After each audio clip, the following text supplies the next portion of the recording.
Hello, ako nga pala si Verse Guy. So guys, ngayon, paano gamitin si Karina? Bago ang lahat. Okay, bago ang lahat. Subscribe. Okay, mag-subscribe kayo. And don't forget to like this video 200 likes. 200 likes ha. Yes, giveaway tayo pag umabot ng 200 likes. And basahin nyo na ang description box kung paano makasali. So yun. So, ang gawin natin dito. Hindi ako Karina user. Okay, hindi ako Karina user. Pero, gumanda syempre. Yung itsura niya, naging mas, yun, same premium looking. Okay. Mas pumayat. Okay. So, first skill. First skill niya, ang lupit. Ayan, o. Bam! Okay. Pero ang nalulupitan ako dito, hindi ko bumili mga jungle. Baka sabihin nyo, ano lang, ayun o, bang. May movement speed, tututumbling na ganyan, bang. Tapos, ayun. So, ang ano niya, pag tinama mo yung same target twice, ayun, may true damage, nakita nyo. Then, bang, kain.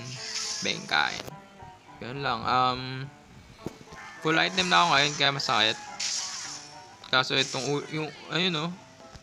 Basta nakapatay to si Karina. Ulti niya.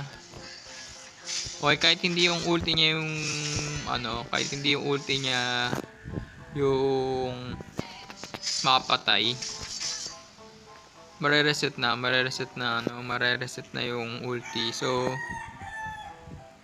kain na lang to. So, kita-kits na to sa Epic and Legend, okay. So, nawalan tayo ng gold. Bilan tayo, okay, for lang. Para magkamana tayo. So, skill combi dito. Skill combi. Para mas effective. So, for example, buff tayo per skill para makalapit. And then, pag nasa gitna na, yung second na ganun. Bang, bang, bang, bang. Yung ulti, pwedeng gamitin 2 beses. So, gano'ng kasakit yung ulti niya? Yung shadow assault na yun, 750 plus 481. 2 beses yung pwedeng gamitin. Bang. Bang. Bang. Ayun, may nalulukid pa siya. So, ayun. Open ito. Karina users, magingay. Buya.